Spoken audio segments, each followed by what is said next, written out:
Hi there, my name is Jannie Malan and I work for a company called IQ Business, specifically in the Human Performance Division, where we also do a lot of learning and development.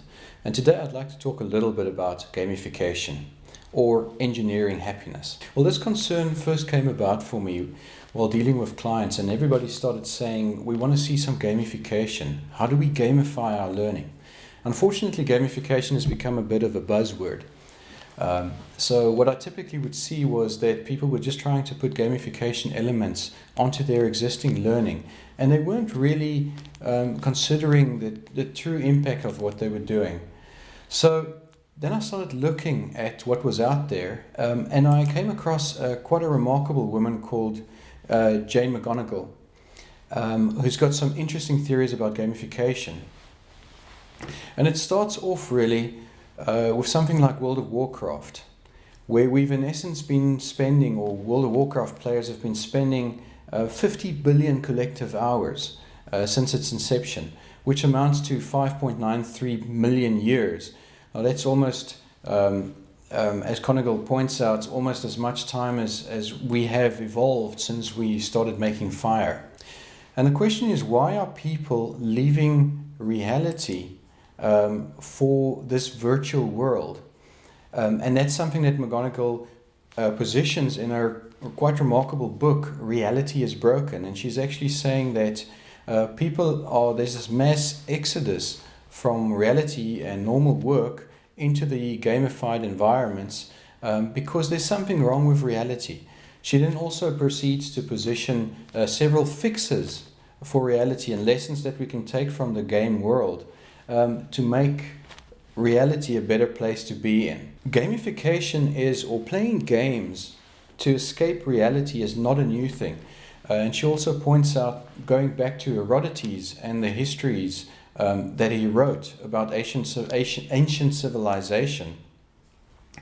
There was a place called Lydia, or the people of Lydia, that was struggling. There were some hard times, some famine. There wasn't enough food to go around. And they came together and they decided, well, what can we do to alleviate this? And they came up with games, dice, they used balls. A lot of the games that we're familiar with now, they actually conceived. So what would happen is that people would eat on one day and they would play games on the next. And that kept them so engaged that they didn't worry about the fact that they didn't have anything to eat. In fact, it worked so well that they kept doing this for 18 years till they could eventually make other plans to relieve the situation. So games have really been around for centuries. Collectively, the planet is now spending more than 3 billion hours a week gaming. And it really begs the question, why is things so wrong with reality that we need to do this? And what are people finding in this space that is so attractive? Perhaps we need to just look at the 4 traits of a game. So any game needs to have a specific goal. There needs to be a specific outcome that players want to achieve. It must give them a sense of purpose. So whether it's slaying dragons or getting the highest score by building a word in Scrabble, there's got to be a definitive goal. The second thing, there's got to be rules. There's got to be limitations on the way that players achieve that specific goal. And those rules are really important because putting those confines in there allows people to become really creative around how they achieve that goal. There's got to be a feedback system. There's got to be something that tells players how close they are to achieving that set goal. And that can be points, levels, scores, progress bars, any real-time feedback that serves as a motivation for them to achieve that goal and to continue to try and achieve that goal. And then finally, there's got to be voluntary participation. Now this is something that's quite problematic because I'd speak to clients, we'd talk about designing a game for learning, and they would say it's great because we can get everybody to do this. We can force them to complete the game. And that's kind of counterproductive to this defining trait of a game, because there has to be voluntary participation. People need to have that freedom to be able to enter and leave of their own accord. So really, in essence, As defined by Bernard Suits, playing a game, whether it's digital or not, is the voluntary attempt to overcome unnecessary obstacles. But why, according to McGonagall, do these unnecessary obstacles make us happy? Well, it's really a case of real life versus playing a good game. In real life, you don't might have much of a choice in terms of the work that you get given. You have to do it. Sometimes this work is not hard enough. It's menial, it's repetitive, and there's very little satisfaction in completing it. And there's also the whole fear of failure. You've got your next review session coming up. All of those components add to the fact that we don't really enjoy what we do. Versus in a game, or playing a good game, gives you an opportunity to focus your energy. There's optimism. You have a sense that you'll be able to accomplish whatever goals in the game. And it's something that you're good at or getting good at and that you enjoy.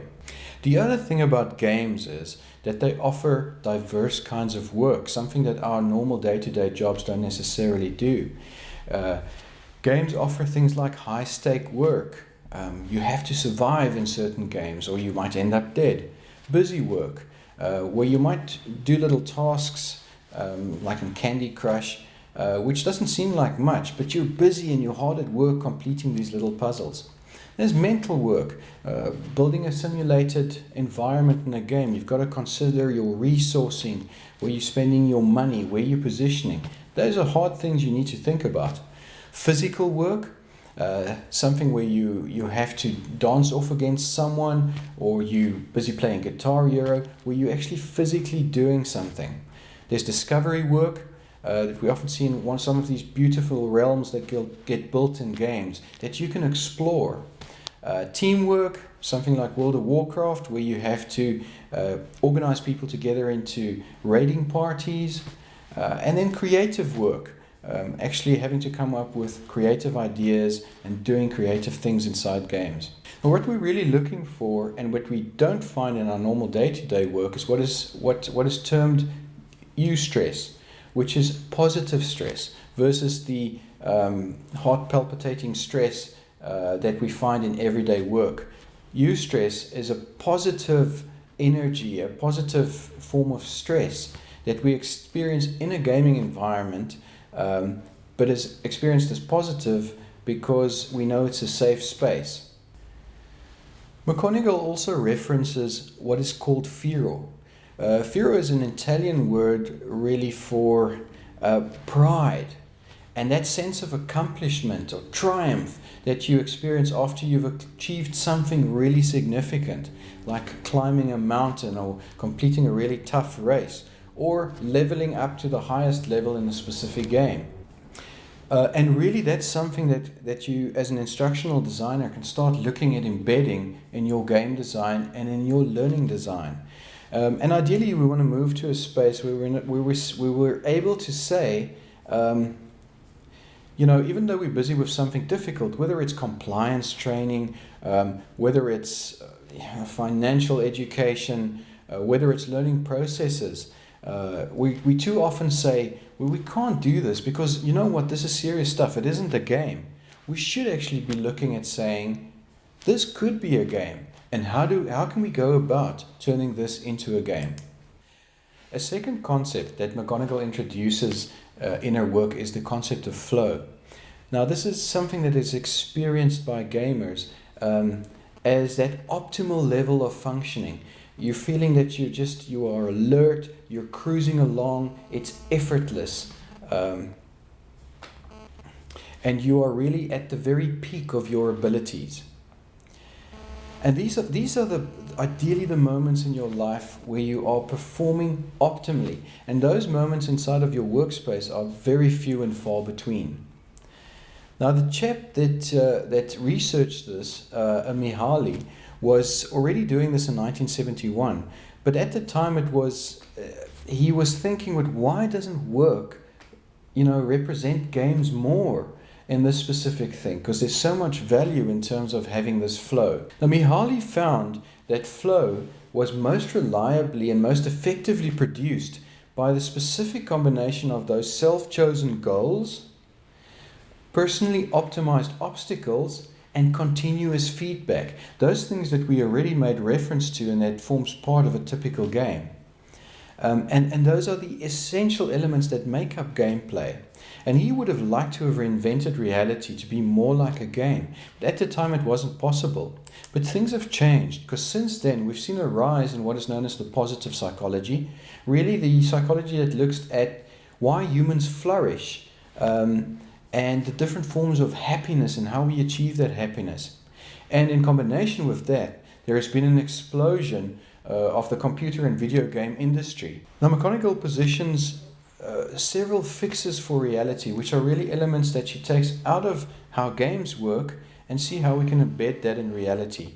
And I'm not going to cover all of these, but I would strongly advise that you have a look at her book, Reality is Broken, or watch some of her TED Talks.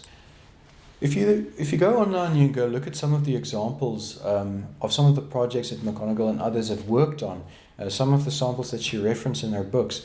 You will find that it strongly leverages creating a very specific community around these interventions, and that they actually are doing things inside their communities, inside their day-to-day lives, which are actually affecting the entire world.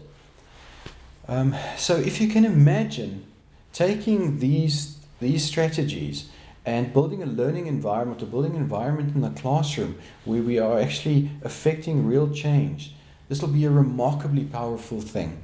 And it's definitely something that you should consider when you look to make the move for taking your learning and development into the gamification environment.